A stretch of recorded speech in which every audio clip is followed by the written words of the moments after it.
What if we could tell you everything? The entire history of the world. Now, what if we told you we could do it in just 2 hours?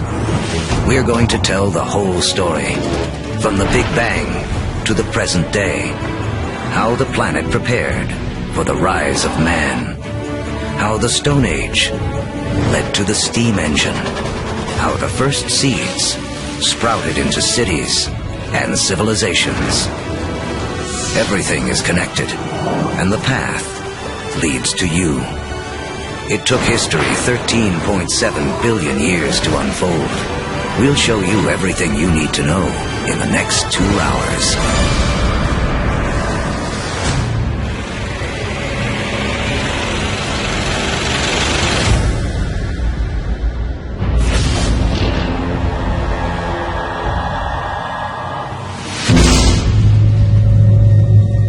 This is our infant universe.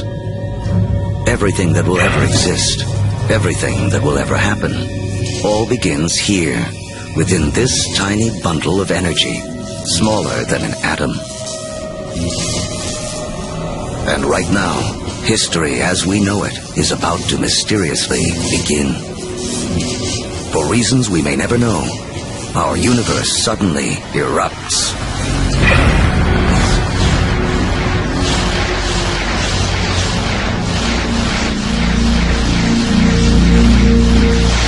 In a millionth of a millionth of a millionth of a millionth of a millionth of a millionth of a second, it went from a size smaller than an atom to bigger than a galaxy. Whoosh! What you're seeing is energy, and it's one key to understanding everything that will unfold in the next 2 hours. Within a fraction of a second, the Big Bang creates all the energy that will ever exist. All the energy that will power the stars, that will fuel anything that ever lives. All the energy that you will ever consume dates back to the beginning of time. When you put gas into your car, you're tapping energy that was created during the Big Bang. You're tapping the energy of the universe itself.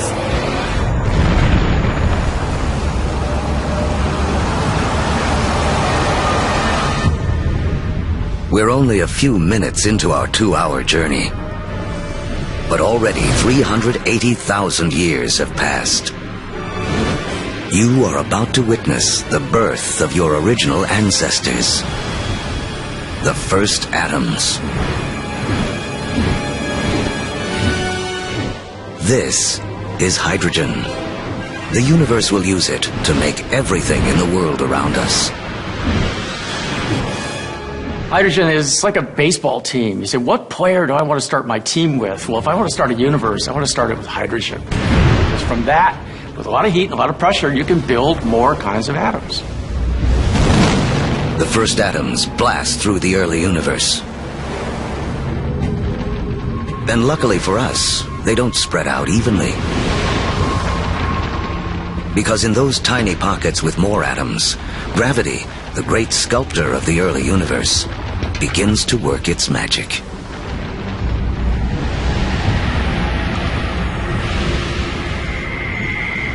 The first galaxies are beginning to form, revealing a timeless secret of the universe.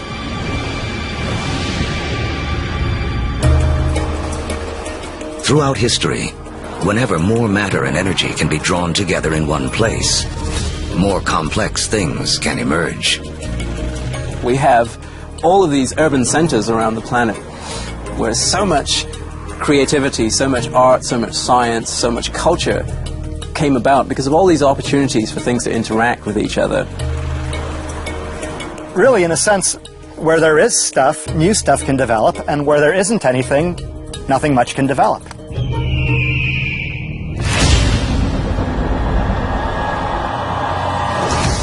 300 million years after the Big Bang, inside of forming galaxies, gravity continues to squeeze together clouds of gas and dust. causing pressure and heat to violently rise. When the temperature reaches 18 million degrees Fahrenheit, hydrogen atoms slam together, creating a new element, helium, and radiating bursts of energy. The first stars are born. Suddenly, there were these new beacons of light shining forth, pouring energy into the universe. Let there be light. But something is missing from this early universe. There are billions of stars, yet not a single planet. To form planets, and eventually people, to take the next leap that would make all of history possible, the universe needs more to work with than just hydrogen and helium. The complicated elements, the heavier things that we build stuff out of, for example, iron or life built out of carbon and things like that, they're actually manufactured in stars. We may see stars like our own sun as sources of light, but there is something bigger happening deep inside. Stars are element factories. They fuse hydrogen into helium, helium into lithium, forging 25 of the most common elements we'll need to live, including carbon, oxygen, nitrogen, and iron. So, more than 12 billion years ago, stars are already creating the element that will spur the Iron Age, allow for the building of cities, and the creation of some of mankind's most famous monuments. But a look at the Statue of Liberty reveals the next challenge awaiting the early universe. While the statue's frame is iron, her skin requires an element too heavy to be made in stars.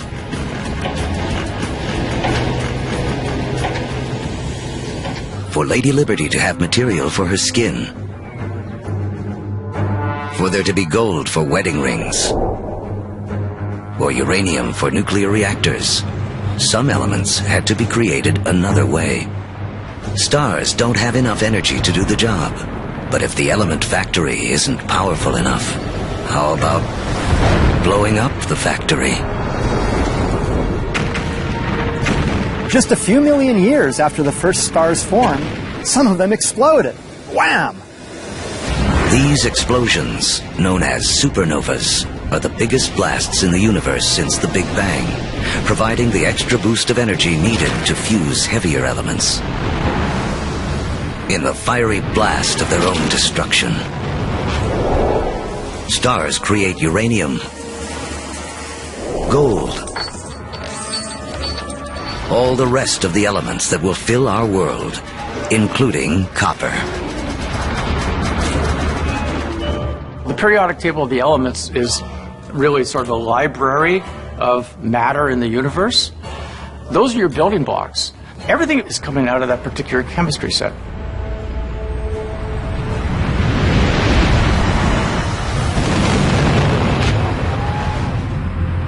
Supernovas are absolutely necessary for us to be here. You know, we have iron in our blood.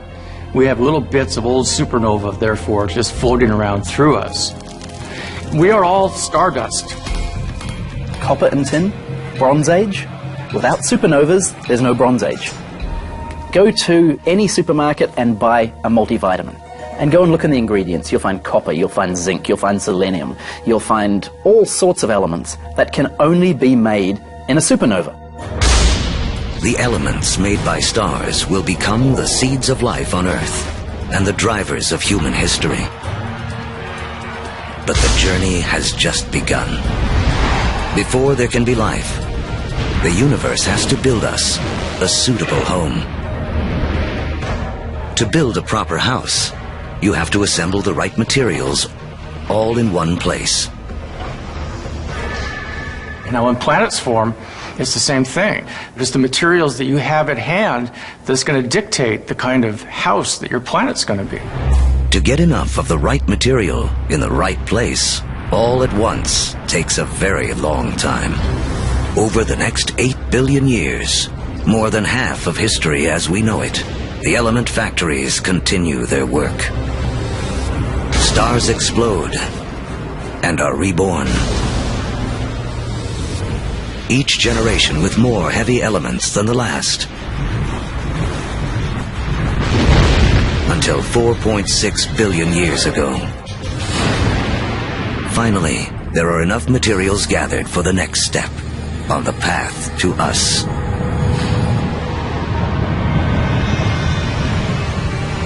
A new star is born. This is our sun. It's so massive that it's gathered up 99.9% of the gas and dust in the solar system. But there's still just enough left behind for gravity to build some other things. Like planets. The third one out from this star will be our home. By the time Earth emerges, just over 4.5 billion years ago, 2/3 of the history of the universe has already passed. The first sunrises sweep across a foreboding alien planet. A world spinning so rapidly that a day lasts only 6 hours. When you go back to the early Earth, right after the planet formed, you really have to think of the Earth as another planet. The sun would have looked out over a hellacious scene of just molten lava. In places, you would see rafts of black volcanic rock. Within the liquefied rock, the elements are all in a jumble. Something has to bring order out of this chaos. And once again, that something is gravity. Lighter material drifts toward the surface and forms a solid crust, while heavier material sinks toward the center, forming a molten iron-nickel core. This churning liquid metal creates a magnetic field that reaches out into space. Like a force field, it will protect our future home from the sun's deadly charged particles. Soon, this magnetic field will allow for life to grow, and later guide the explorers who will connect two halves of the world. But for all this to unfold, the Earth will need a critical partner.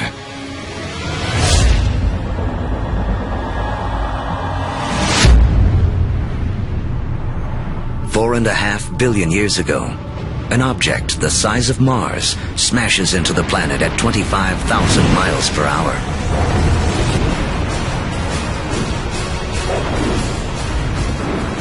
Earth swallows up much of the impactor.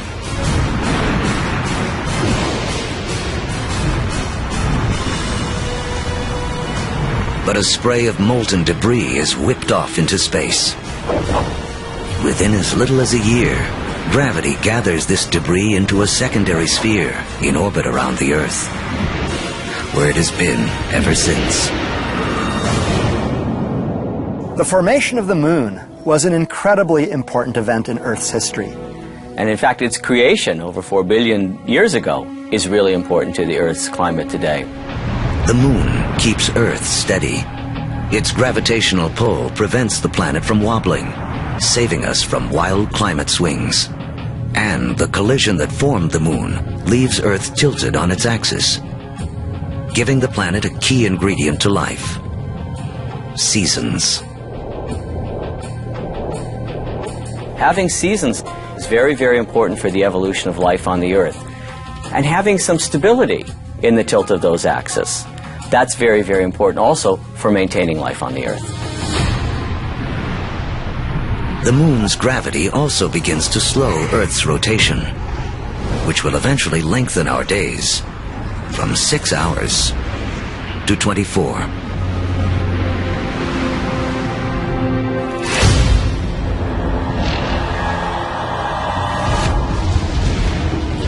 $4.4 billion years ago. It's too hot on Earth for liquid water to exist, but there's water vapor, steam in the atmosphere. The trick is how to get it out of the sky onto any world where you hope to have life. A little rain must fall.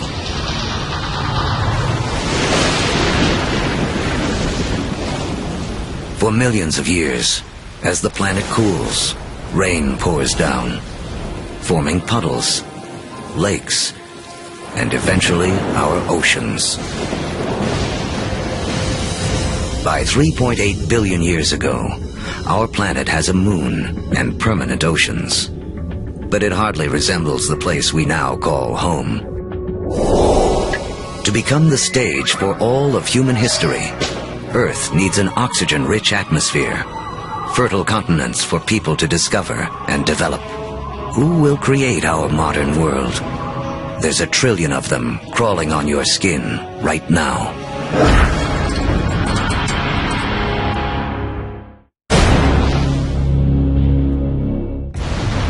We're telling the history of the world in 2 hours, from the Big Bang to the present day. And our modern world holds important clues to the story. In fact, structures like this hide a mysterious link to the first life on Earth.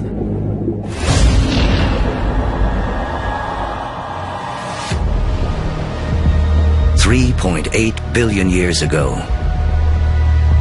beneath the surface of our primeval oceans, a revolution is taking place. 6 simple elements, including hydrogen from the Big Bang, and oxygen, carbon, and nitrogen created by stars, have combined to form the key substances that will make up all life, including us. The most spectacular is DNA. Within its spirals hide the secret codes of life. 700,000 years after the planet first formed, life on Earth begins. We stand not on the shoulders of giants, but of tiny organisms, bacteria. We're very egocentric. We think that we animals run the world, but in fact we are very late entrants. It was an empire of bacteria long before animals. Animals come along and we like to think that we wiped out that empire. Well, we would be dead if we wiped out that empire. I have within me an entire zoo of bacteria. In fact, each one of us has more bacteria living in our bodies than there are people on the planet.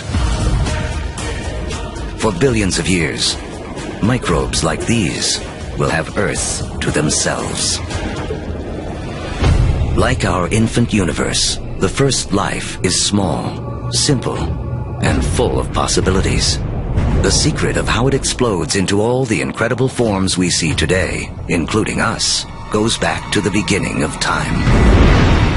As we've seen, all the energy that will ever exist was created in the Big Bang. All creatures need to grab their share of this energy to survive. The more we harness, the more efficiently we use it, the more complex we can become. And almost all of our share of the Big Bang's energy is beamed to us by the sun. 2.5 billion years ago, some very special bacteria figure out how to consume the sun's energy to live. In doing this, they also create the most important waste product in the history of the world: oxygen. Soon, oxygen will remake our world. But first, it has another important job to do. Earth's ancient seas are full of iron particles, and everyone knows what happens when oxygen meets iron. Here I'm a little bacterium, I've produced this oxygen molecule, and here's a big piece of iron clump, I rust it. This rusted iron collects on the seafloor. Billions of years later, these huge deposits will be raised up to become major sources of the world's iron and steel. It was these iron deposits that later on drove the Industrial Revolution. In this way, the Brooklyn Bridge and the other early landmarks of the Industrial Age are a direct link to some of the first life forms on Earth. Once there's no more iron left in the sea to rust, these ancient bacteria have a mission to complete. They create so much oxygen, that it fills the oceans and escapes into the atmosphere.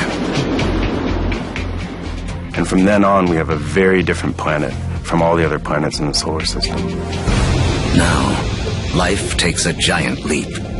For the first time, some bacteria learn to live on oxygen. Every human breath is a ritual. 2.5 billion years old. Life tends to stick with what works, even over the course of billions of years.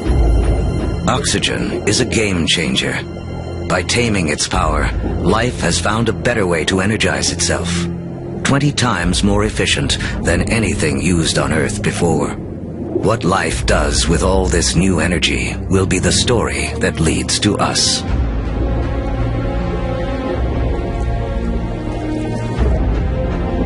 Over the next 2 billion years, life becomes more complex. Skies become blue, and so do the oceans that reflect them. Large, solid continents appear. Earth is beginning to look more like the place we now call home.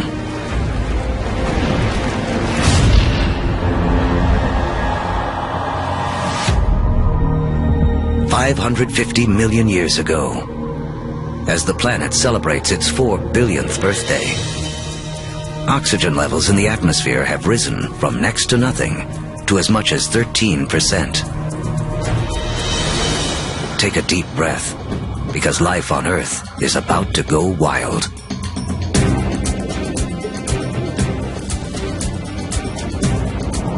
This is the Cambrian explosion, biology's version of the Big Bang.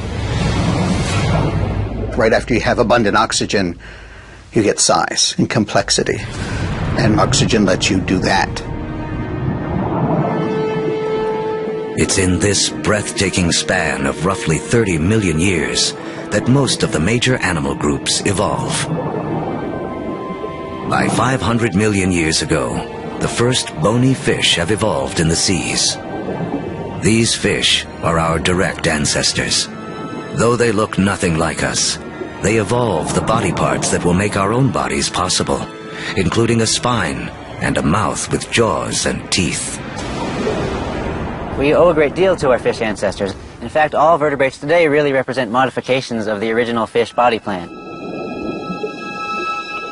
For the first 4 billion years of Earth's history, plants and animals have stuck to the seas. But that all begins to change.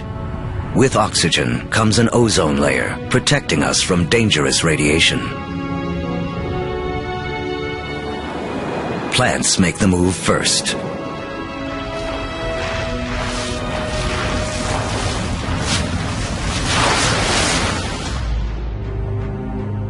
Around 400 million years ago, animals are ready to take the leap.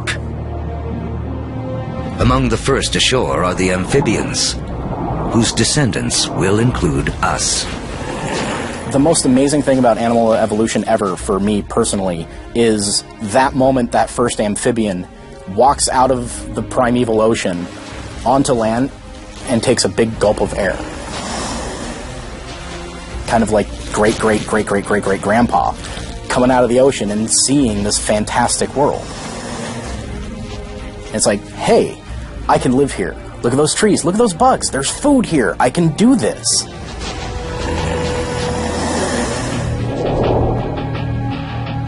Eventually, humans will conquer every imaginable terrain.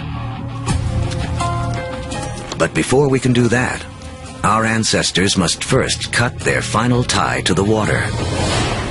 Mating season.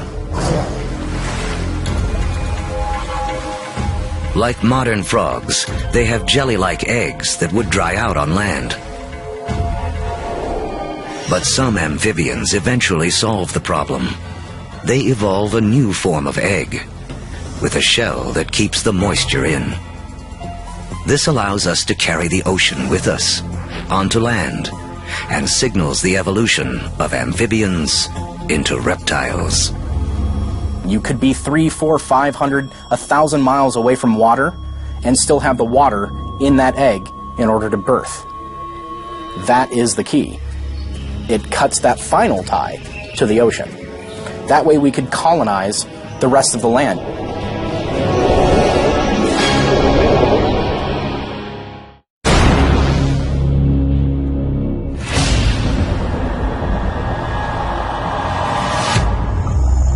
$300 million years ago, life flourishes in massive tropical swamps where planet Earth is cooking up a surprise.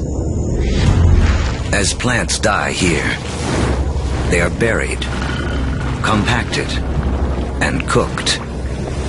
Energy created in the Big Bang and radiated by the sun to plants on Earth is now locked away underground as coal, a gift to be opened by human beings millions of years in the future.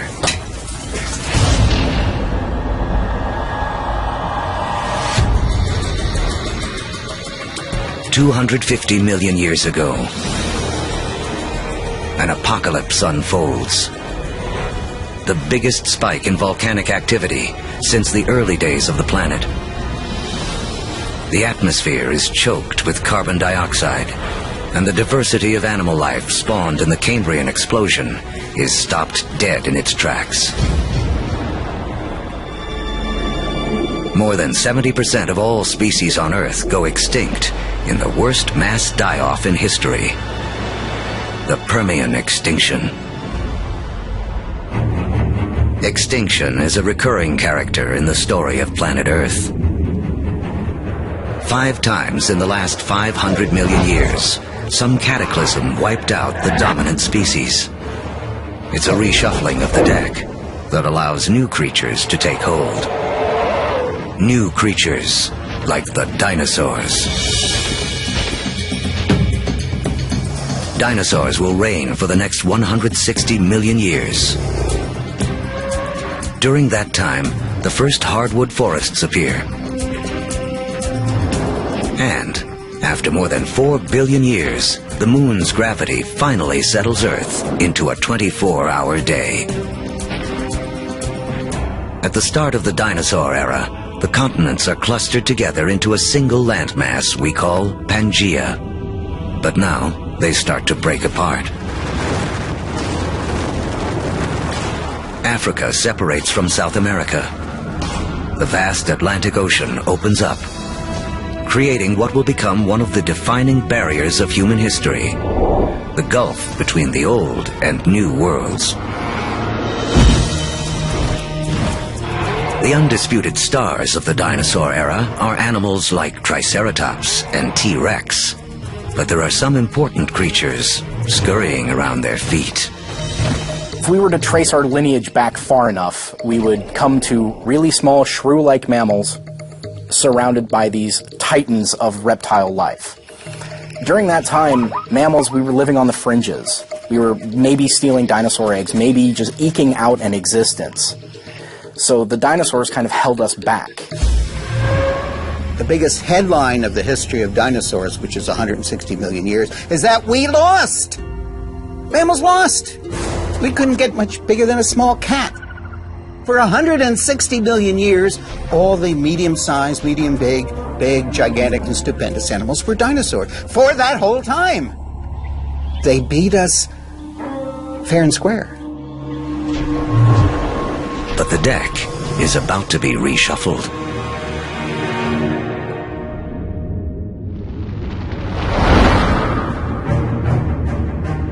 $65 million years ago, a 6-mile-wide object, likely an asteroid, slams into the Earth.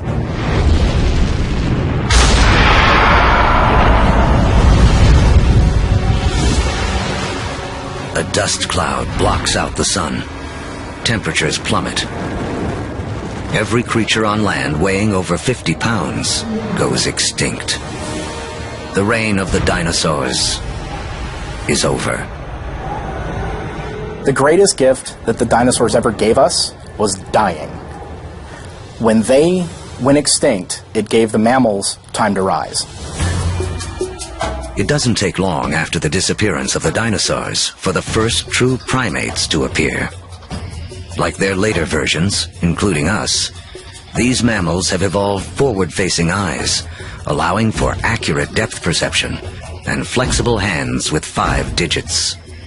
They have 5 fingers, just like us, which means we can grasp things. If you think about other animals that don't have digits organized the way ours are, their ability to hold things, to manipulate objects, is much more limited. 50 million years ago, our primate ancestors are evolving on a planet that is warming. It's so hot, there are jungles at the poles. As the continents drift, the Americas and Africa have almost fully taken shape. But in northern Africa, modern-day Egypt is submerged beneath an ancient sea. On the floor of that sea live small shelled creatures called nummulites. Their shells, made of calcium and carbon, pile up on the sea bottom over millions of years, where they form into limestone. Limestone that will be used to build the Great Pyramids. If you look closely at the pyramids today, you can still see evidence that these 4,000-year-old monuments are, in fact, made of 50-million-year-old seashells.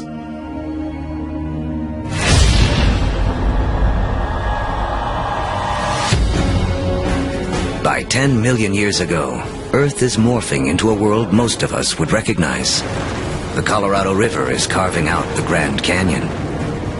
Mountain ranges like the Himalayas have arisen. They're so tall, they disrupt weather patterns, setting the stage for a colder planet. The Isthmus of Panama emerges to connect North and South America, cleaving the connection between the Atlantic and the Pacific, disrupting ocean currents and tipping the world even more towards an ice age. With the planet getting colder, our primate ancestors hang on in the tropics. But a new creature is coming in that threatens to destroy them.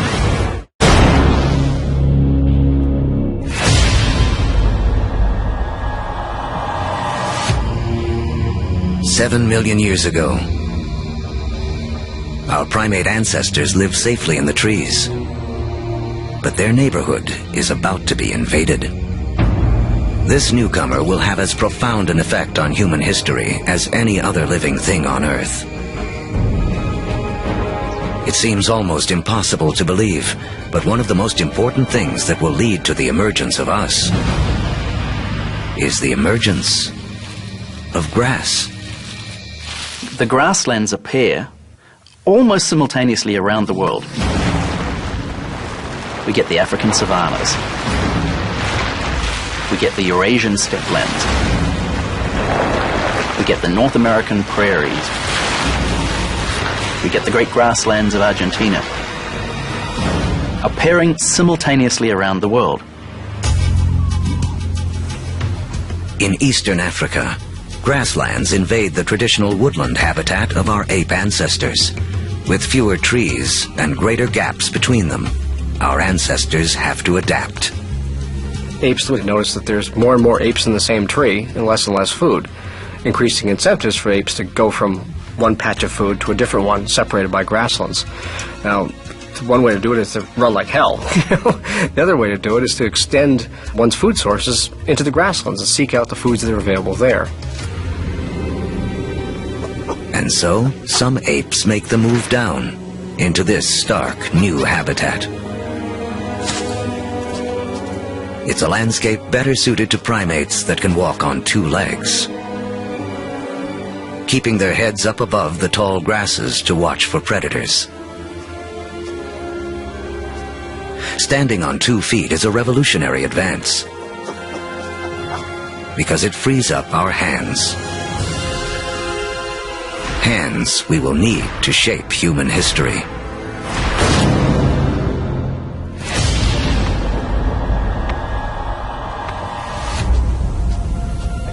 $2.6 million years ago,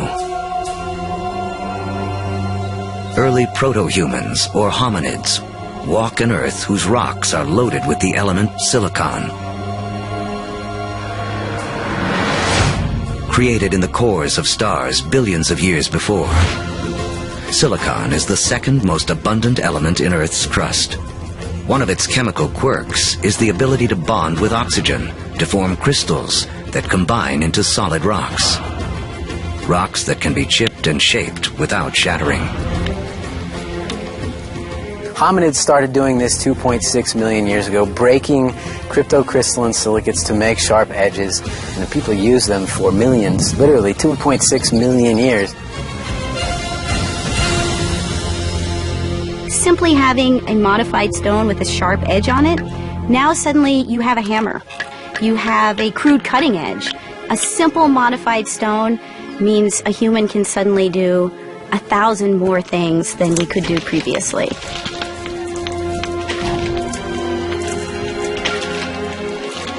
That little extra bit of technology enabled our ancestors to persist and eventually turn into us. Silicon launches the first technological revolution, the Stone Age.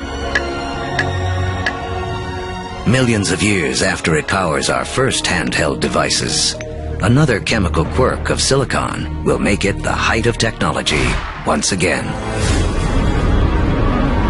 The next leap towards becoming truly human relies on a little-known secret of our home planet. In the known universe, it turns out Earth may have a rare and special power.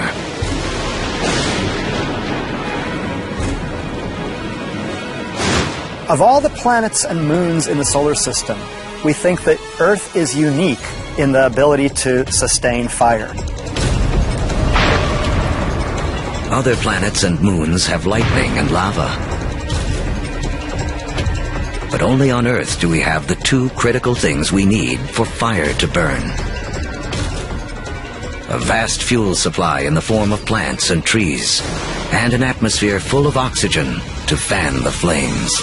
If fire wasn't a possibility, you'd have nothing like us running around. Homo sapiens, they made a world with fire.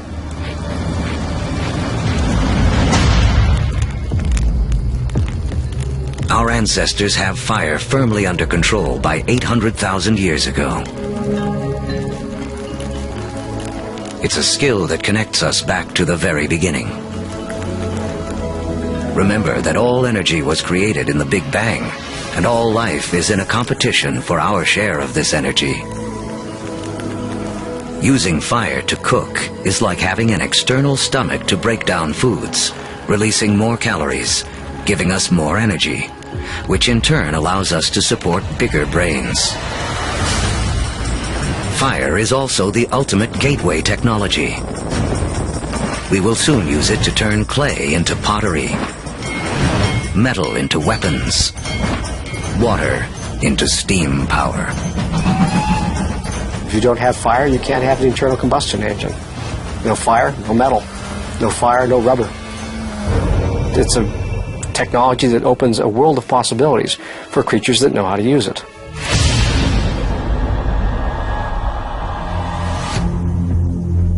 "200,000 years ago,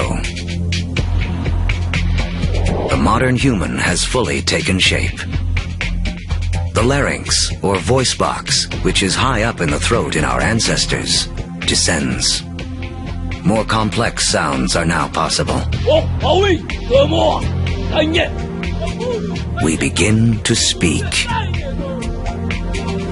For the first time, information can be shared between individuals and across generations. Humans have gained a critical advantage over every other creature on Earth. You can tell my grandfather said that when the elephants didn't show up, we go off and hunted zebras. You know, my aunt told me that her cousin found this water hole on the other side of that river. And we can all benefit and we can all understand what they mean when they're describing what they found out on that landscape. Language changes humans from being like standalone computers to being networked computers, where you can share information. You know, one doesn't need to depend on one's own personal experience. One can borrow the personal experience of anyone with whom one can communicate. That's a powerful advantage. No other creature has that. As a species, humans become exponentially smarter. The global game board has been set, and we are now ready to play. 100,000 years ago, man can move, We have agile hands and primitive tools. We can communicate and control fire. We are finally ready to expand out of our African home on a path millions of years in the making. Shifting continents have linked Africa and Eurasia into the largest contiguous landmass on Earth, Afro-Eurasia. 33 million square miles, more than twice the surface area of our entire moon. For early humans, this means more than half the land on Earth can be reached on foot. Human dispersal was a crucial game changer. We are one of the few primates that live on more than one continent simultaneously. So what that means is that we're better insulated from the kinds of things that cause big mammals to become extinct than other primates are. It's extinction insurance. Dispersal is extinction insurance. But just as the world begins to open itself up to man, the planet turns on us. An ice age begins. Now the planet will test us like never before. By 50,000 years ago, glaciers begin to advance down from the North Pole. At the same time, humans continue their conquest of the globe, arriving in China and Australia. By 30,000 years ago, Homo sapiens reach Europe for the first time. By 20,000 years ago, with the ice nearing its most extreme, the march of man reaches the frigid tundra of northeast Siberia. Despite the trials of the Ice Age, man endures and develops the last skills we will need to be truly human. The clues lie in these symbols. We have taken an intellectual leap to think beyond the here and now, beyond what is simply needed to survive. We can only start saying we have an organism that is human, that is the same as us, when we start seeing evidence of symbolic thought. It's when we start seeing a picture of a cow that everybody will recognize as the picture of a cow. Because only when we start seeing all of those things can we say that is a human. People or creatures that think like us, that see the world in the same way as us. And from that moment on, human history was marked to be radically different to any other species on this planet. Now, with huge amounts of the planet's water locked up in ice, sea levels plummet by 300 to 400 feet. The last great barrier to the spread of man is erased. We come across the Bering Land Bridge from Siberia to North America. We are telling the history of the world in 2 hours, and in just 1 hour, more than 13 billion years have already passed.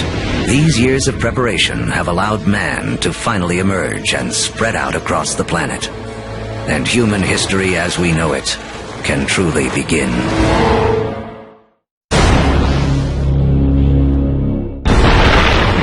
Our history of the world began with the beginning of time, the Big Bang. It has taken us on a journey of nearly 14 billion years.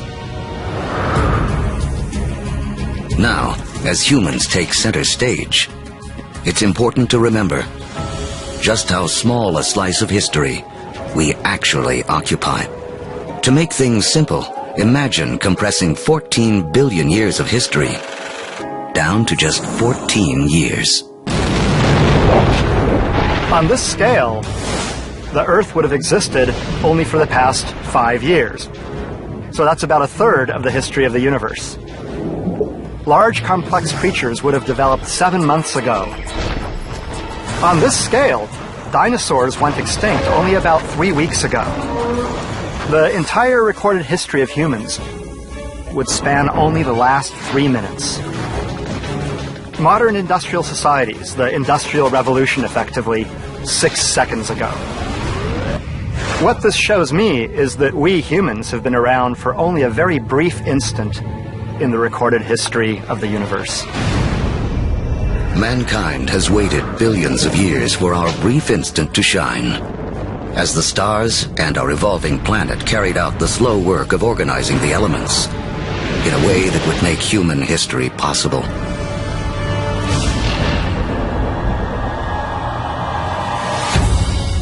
It's 10,000 BC, less than 100,000 years after expanding out of Africa. Man has reached South America. Humans have met the adversity of the Ice Age head-on, and rather than die off, we have adapted, become even more intelligent. And now we have colonized the entire globe. From coast to mountaintop. From tundra to desert. Humans are there. Our closest living ancestors, chimpanzees, live in the tropics. They only live in the tropics. Humans have managed to colonize the entire globe. Ice Age land bridges allowed man to spread around the world. But now the ice begins to melt. And sea levels rise again.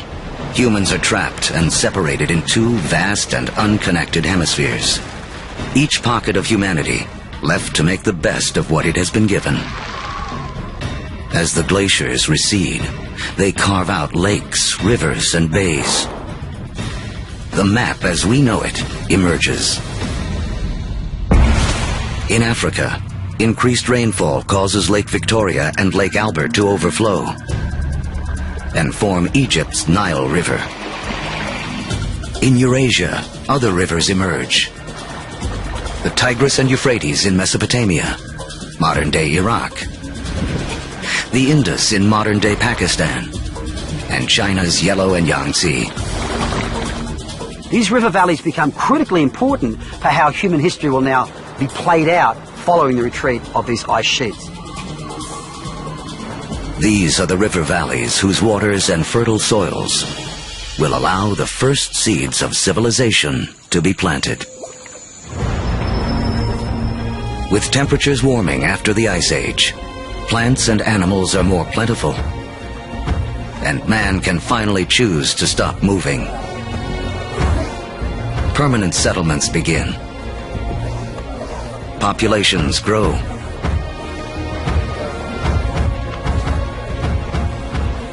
With more mouths to feed, our ancestors have to get clever. They had to find a way to increase the amount of food they could get from the surroundings. Now, one discovery forever changes the planet and the path of mankind. We learn to plant seeds. And the seeds we sow come from the same plants that millions of years earlier spurred our evolution from ape to man. The unheralded hero of human history, grass. A grass seed is tiny, right? It's no food. I can hunt a bison or I can take grass. I'm gonna hunt a bison, right? Ironically, grass seeds become the most important food crops in the world, but they're the things that are ignored by hunter-gatherers for thousands and thousands of years. People don't start using them until they absolutely have to use them. Some of the species of grass that we are most familiar with includes sugarcane. It includes wheat and rye and barley. All of the cereal crops are types of grass. So it's not just that beautiful green lawn that we measure our middle-class success from. It's also the staple crop upon which civilization depends. It is the majority of our calorie intake. Once again, it all goes back to the Big Bang. Central to the story of all life is our competition for that energy created at the beginning of time.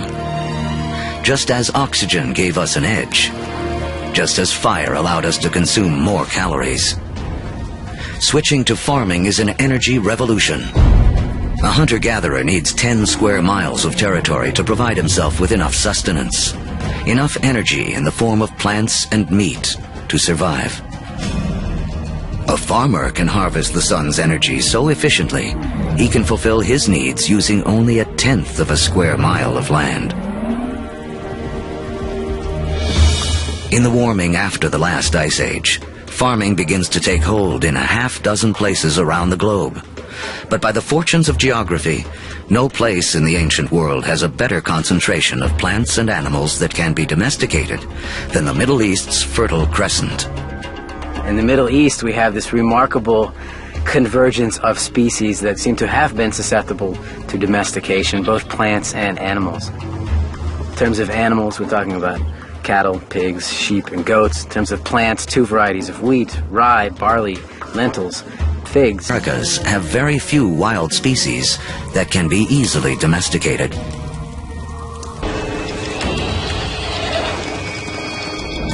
One animal that gives any human who can tame it an almost unbeatable edge is the horse.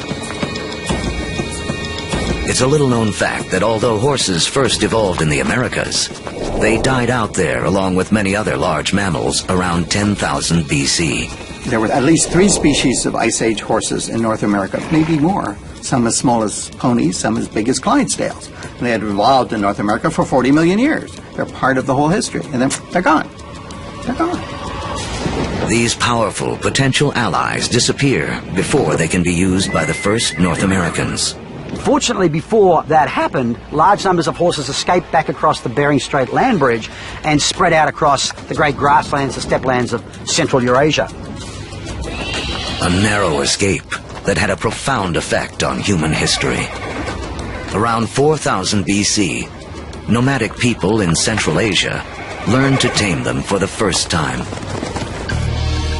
Domesticated horses will be harnessed across Eurasia, advancing everything from work to warfare. Perhaps no other animal has had a bigger influence on the course of human history. And the circle wouldn't be complete for another 5,000 years, when Christopher Columbus would bring horses with him on his second voyage to the Americas.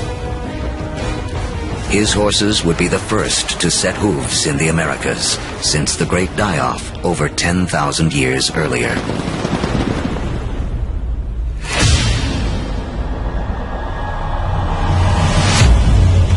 "6,000 years ago, domestication of animals and plants sets the stage for the next phase of human history.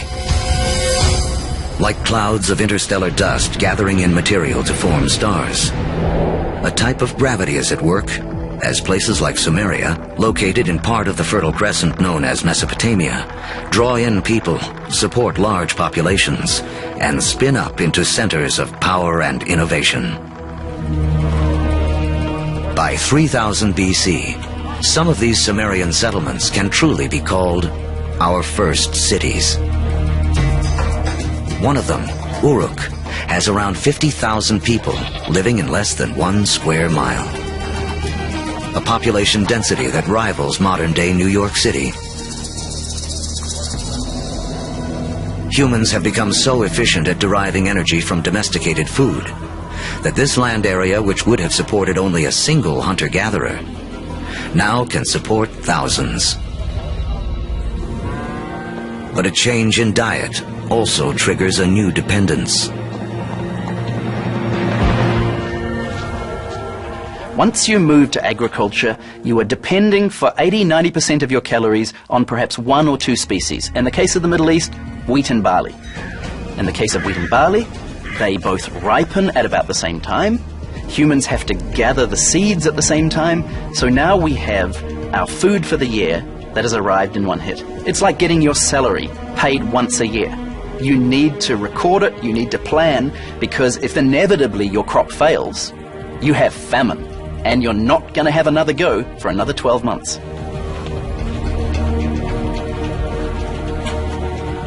In these first cities, crops are king. To keep track of them, our ancestors developed the first writing. To protect them, the first armies. And to administer them, the beginnings of politics. When you have hundreds or thousands of people who are living together, there's simply too many people to sort of run around and create a census. It creates a need for government. It creates a need for some form of social and political hierarchy. Planting seeds has set man on a new path. Settlements have grown into cities.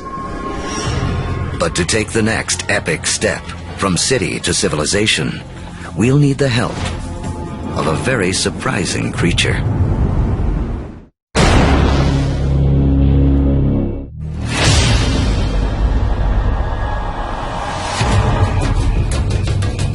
"5,000 years ago, after wandering the Earth for more than 100,000 years, mankind has begun to settle down. We cluster near rivers, along the Tigris and Euphrates, the Nile, the Indus, the Yellow and Yangtze. Civilizations are about to take off. But first, they must all master one thing: trade. The more they exchange goods and learn from other lands, the faster they grow. It seems that long-distance trade and communication is a necessary precursor to allow urban civilization as we know it. And surprisingly, the first civilizations arise on the back of a creature with a lowly reputation in the modern world: the donkey. The donkey caravan is the interstate highway and high-speed internet of its day. Their roots will lay the groundwork for the modern world, moving not only goods like timber and bronze, but ideas and stories. The civilizations they connect will be some of the first described in the Bible. The caravan routes converge at the Persian Gulf, where they link up with ships that carry goods to India. It essentially brought these civilizations together into great cultural and material exchange, and really was the beginning of the trend towards globalization. It is a key to understanding how our world works to this day. Just like the first civilizations, we trade and form networks. These networks form hubs. And throughout history, being at that hub has meant one thing. The amount of ideas, the amount of cargo that passes through a region seems to have a direct correlation to how powerful and important they are. By 2000 BC, humans have gone from humble huts to massive monuments. In Africa, great pyramids arise on the banks of the Nile. The first stages of Stonehenge rise up in ancient Britain. And back in Samaria, artificial temple mounds called ziggurats climb ever higher toward the heavens. To cement these massive structures together, the builders of Samaria turned to a substance that oozes from seepages along the Euphrates River. It's called bitumen. Used as asphalt in the modern world, it is the first petroleum product to be exploited by mankind. While bitumen is highly prized, the lighter, thinner substance oozing from the ground along with it is considered a nuisance by the ancients because it catches fire so easily. The ancients call it naphtha. We call it gasoline. And it's one of the first indications of the vast oil fields that will one day turn the cradle of civilization into a center of wealth and warfare. The legacy of these first civilizations can be seen in surprising ways. The Sumerian counting system was based on the number 12 rather than 10, which is why we divide our days into two 12-hour blocks, our hours into 60 minutes, and our minutes into 60 seconds. The Sumerians also likely invented the wheel, which eventually leads to another innovation that will change the course of man, the chariot. Thus bringing together the Sumerian invention of the wheel, right, with the domestication of the horse that had occurred amongst these nomadic peoples into this really formidable piece of military technology. Around 1200 BC, a chariot-driven clash of civilizations cuts off trade routes for copper and tin, the metals we need to make bronze tools and weapons. But luckily, the stars have made us an alternative: iron. Now, metalsmiths make a crucial discovery. By working at higher temperatures, they can release the power of this ancient metal. easier to sharpen, and 700 times more common on Earth than copper. It is a game changer. Humanity enters the Iron Age.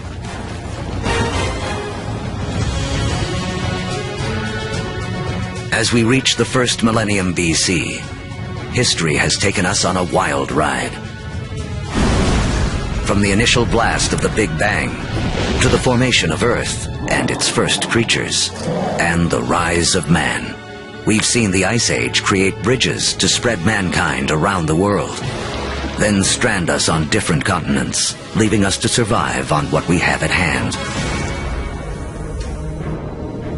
So by 1000 BC, the world remains a divided place. The trade network that connects much of Eurasia and North Africa doesn't yet penetrate the planet's driest deserts or cross the vastest oceans.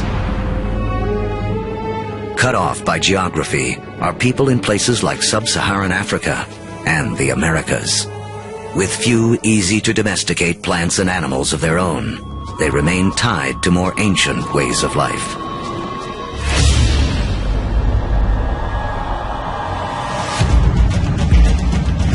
(600 BC). The cavalry have arrived. Humans ride into battle on horseback for the first time. We've seen that just taming a horse gives man a massive advantage. Now, pairing him with iron weapons makes him nearly unstoppable. These advances in technology, they don't just make a fighting ability possible. They make empires possible. And that is the story of the next several millennia. With new technology and improved logistics, empires spread, uniting massive land areas under a central control. As empires grow, so do new beliefs. One interesting phenomenon we see with the rise of these empires is this idea of monotheism, this idea of a universal God that develops over time, and it's just a phenomenon. Judaism emerges, from which we eventually get Christianity and Islam. Buddhism and Hinduism also arise. The 5 major religions today are all rooted in this remarkable era. Although empires spread, some great powers remain isolated. The rise of the Himalayas 50 million years earlier has left China cut off from trading with the rest of the world. But that is about to change. Around 100 BC, a Chinese emperor sends an envoy to the west in search of alliances. The routes he travels will become the Silk Roads. A massive trade network that connects China across Central Asia to the Roman Empire. China has joined the world. As far as we know, no Chinese trader ever met a Roman, no Roman ever met a Chinese trader, at least during this first period of the Silk Roads. But this vast trade then began to explode. Between about 100 BC and about 200 AD, we have 3 centuries of trade and cultural exchange on a level that has not been seen before in human history. But this new human network also unleashes hidden dangers.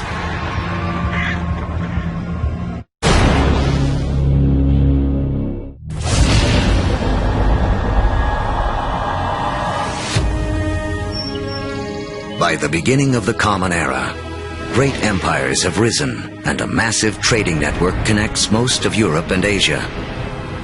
But the trade routes also carry an invisible threat.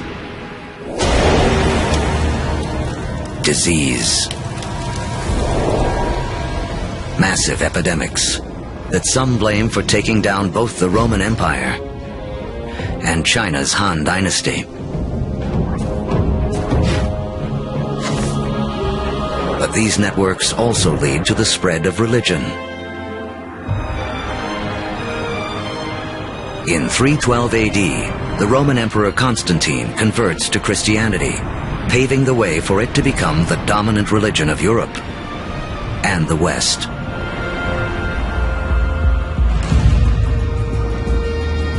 Three centuries later, Islam also emerges. A religion that will, for a time, unify a territory 2.5 times larger than Rome ever was. Arab trade will drive innovation for the next 1,000 years and expand the global network to places it has never gone before. The Arabs are sitting in the middle of Afro-Eurasia. There are Arab traders who are sailing off to China. There are Arab traders who are traveling all the way to the Atlantic Ocean. So they are sitting in the middle of the hub. One secret to Arab trade: the camel. A creature whose ancestor, like the horse, escaped across the Bering Land Bridge out of North America. A caravan of 6 camels can lug as much as 2 tons of cargo as far as 60 miles a day, twice the load of a donkey caravan in half the time. For the first time, camel caravans open up reliable trade routes across the formidable Sahara Desert, leading to the formation of the first states in West Africa.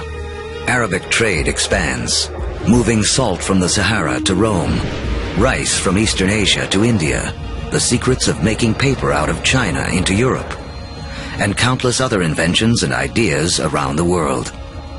Where does our word for lemon come from? Where does our word for coffee come from?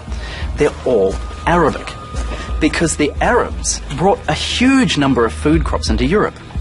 Oranges, citrus crops, they come from South China. Yet they don't make it to the West until the Great Age of the Arabs. In Islamic North Africa, one Italian merchant named Leonardo Fibonacci becomes well schooled in the ways of Arab traders. He picks up on a simple but ingenious counting system that originated in India but is used extensively in the Arab world. His writings will spread this knowledge to Europe and around the globe. With everyone counting the same way, business and trade will explode. And because of Fibonacci, people today still almost universally use the numbers known as Arabic numerals. But there is another idea Arab traders will spread, something even more influential. It originates in China around 800 AD. A Chinese alchemist in search of an elixir for long life instead stumbles upon chemistry that can bring sudden death. He combines carbon and sulfur with saltpeter, a compound made of potassium, nitrogen, and oxygen. Forged in the stars, these elements now come together to make gunpowder. The recipe for gunpowder eventually moves west across the Silk Roads to the Islamic world, where Muslim warriors use it to fire cannonballs at Christian crusaders.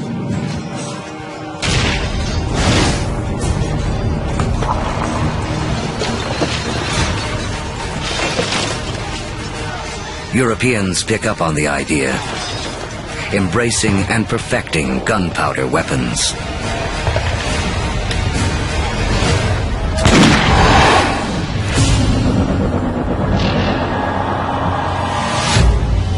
(1492 AD).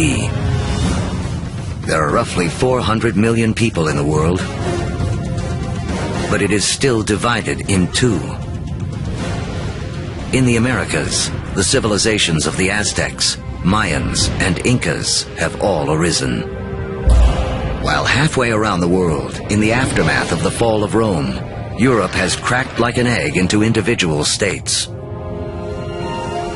For Italian-born Christopher Columbus, this means he can appeal for funding from a succession of European rulers. Until he finally convinces the King and Queen of Spain to back his expeditions. It has taken all of Earth's history to make Columbus's journey possible. For tacking into the wind, he uses triangular sails, a technology copied from the Arabs. To guide him, the compass, an invention from China. And guiding the needle, a magnetic field formed with the core of the planet itself. Although Columbus is looking for a new way to sail to India, what he does instead is finally and forever connect the two halves of the world. The voyage is not just significant in American history. As you'll see, it's a pivotal event in all of human history. Nothing will ever be the same.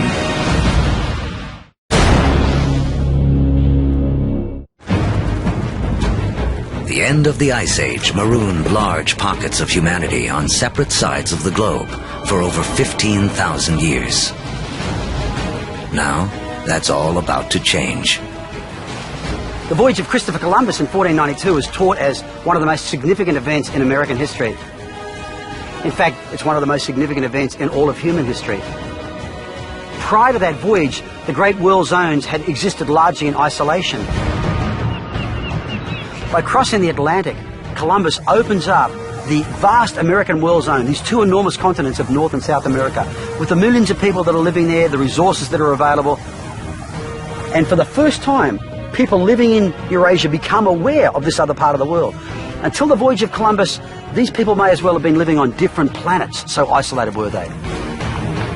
A trade network that started with the first civilizations, connected Europe, Asia, and Africa, now reaches across the Atlantic. In this vast new global network, new hubs will form. And once again, power will shift. For most of the last 2,000 years, Europe hasn't been that important. Then we get the age of Columbus, and what do you know? This is exactly the time where we see the rise of the West. This is when the West starts taking over, when it gets itself smack bang in the middle of the biggest exchange network the world has ever seen. Now, foods that had been isolated on disconnected continents begin to move around the world. Maize from the Americas shows up in Egypt and China. Potatoes from the Andes prove perfectly suited to the soils of Ireland and Russia. The old Fertile Crescent grains, like wheat, begin to feed the Americas. New foods mean more calories, more energy. Within 3 centuries of Columbus's voyage, the population of the world will more than double to 900 million. But the unequal hands dealt to the two hemispheres now play out in a deadly climax. European conquistadors, inheritors of the agriculture and animals of the Fertile Crescent, and the trade spread along the vast networks of the Old World, come bearing guns, riding horses, and carrying infectious diseases. The result, slaughter. In the years following Columbus's first voyage, 95% of the native population in the Americas will die from European guns and germs.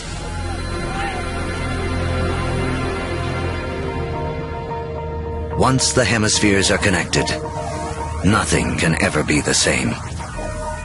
Take the incredible story of sugar. Chemically, it's the only source of fuel for our brains, a substance we are programmed to crave. Raw sugar comes mostly from sugar cane. Once again, a grass will play a central role in the story of mankind. First cultivated more than 6,000 years ago in Asia, Europeans discovered sugar in the Middle East during the Crusades and carried it home. Europe was hooked. But there's virtually nowhere in Europe where sugar can grow. Then we have Christopher Columbus and the discovery of the New World. And the Spanish conquistadors, yes, they initially are very interested in the gold and the silver, but really, they just want to make it rich. They don't care how they're going to make it rich. And once the gold and the silver has been looted, the next step is to open sugar plantations. The Spanish themselves don't want to work in the sugar plantations. They start looking around for a new labor force. And over on the other side of the Atlantic, there is a place where they can buy slaves. And if we look at the history of slavery, the #1 destination of slaves from Africa are sugar plantations. So the history of sugar shapes the development of history through the Middle East, through the Crusades, through the conquest of Mesoamerica, and even the history of slavery from Africa to the Americas.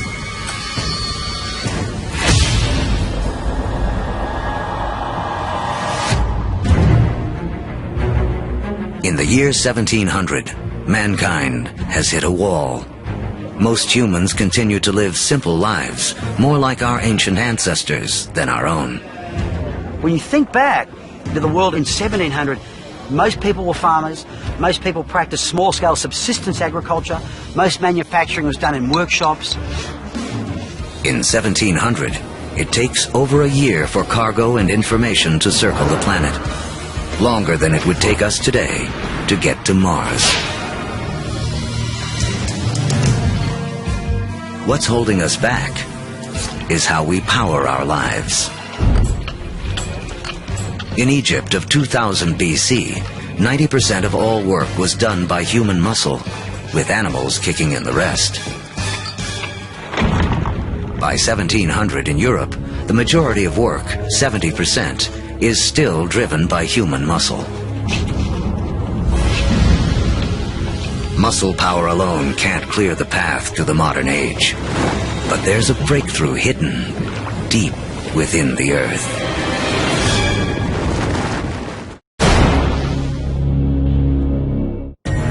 As our history of the world in 2 hours races towards a close, mankind has hit a wall. Human progress is stalled by the limits of our muscle. To break through, we'll need a new way to power our lives and the entire history of the world. Remember that billions of years ago, iron from exploding stars was gathered up into planet Earth during its formation.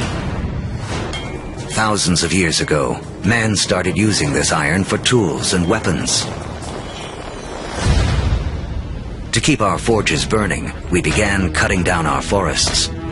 Now, 300 years ago in Britain, iron is in high demand, and the trees are running out. The British need a new source of fuel, and thanks to the decayed remains of ancient ferns, they have one. Coal. But coal itself won't power mankind into the modern world. There's one more fateful twist in the story. As the quest for coal takes miners ever deeper into the ground, water begins flooding the tunnels. To pump out the water, a new invention is needed. In 1712, Thomas Newcomen produces a pump powered by burning coal and driven by steam. Newcomen's machine is the first practical steam engine. It is this combination, energy and engine, fuel and machine, that will free man from the limits of his own muscle and change the world. The Industrial Revolution begins. Along with political revolutions in America and later France, this technological revolution forever transforms the landscape of the world. And before long, the Atlantic world has become the new economic, therefore cultural, therefore political, therefore military leader, and will utterly dominate global geopolitics from that moment to this. Trains thunder across the countryside. By the 1870s, the internal combustion engine has arrived, and the Germans invent its killer app, the automobile. Oil, the substance which the ancients considered too flammable to be of any use, becomes the most important commodity on the planet, fueling even more innovation. The telegraph and telephone move messages at lightning speed. With electricity, mankind reclaims the night from darkness. The hub of power has shifted. In 1800, Europeans and their descendants controlled 35% of the land on Earth. By 1900, they control 85%. By the 20th century, fossil fuels and the internal combustion engine have amplified everything, including warfare. That technology meant that military power and military conquest was something that could be international in a way that it had never been before. In the 20th century, almost 3 times as many people are killed as a result of war as in the previous 2,000 years of human history combined.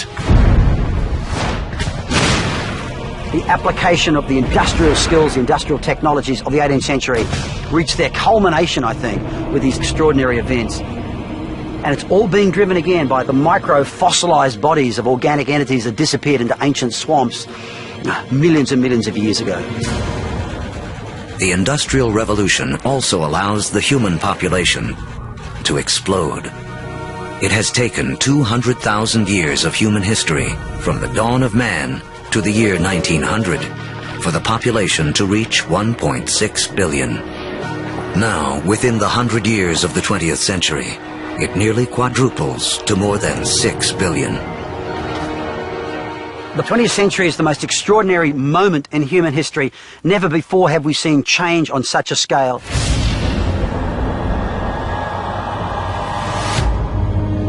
Today, humans number close to 7 billion. We are the dominant players on the planet. We have learned to harness 50,000 times more energy than our ancestors just 10,000 years ago. This energy drives our fast-paced lives and a literal World Wide Web, a network that, as we have seen, has been in the making for as long as humans have walked the Earth. Our 2-hour story is coming to an end, a story that really began 14 billion years ago, with a tiny universe where everything was all in one place. Then the Big Bang. All the energy that has ever existed, created in an instant. Gravity sculpted our universe. For billions of years, stars and supernovas created all the elements we would eventually need. Then an extreme Earth took shape and settled into just the right conditions to support life. As the planet evolved, life competed for energy and grew more and more complex. Eventually, the conditions were right for our species to rise. We mastered stone and fire. When the Ice Age came, we spread around the planet. And when the ice melted, we were stranded on different continents. We learned to bend plants and animals to our will. We built cities, then civilizations. We created a vast network that linked empires, joined continents, then crossed oceans.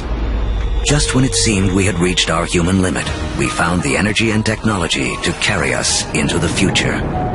On Earth, the seeds of the past have bloomed into a present filled with energy and creativity.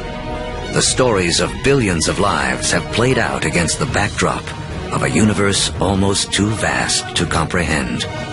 In everything that we do, in all that we are, we remain living monuments to the past as we continue to make history every day.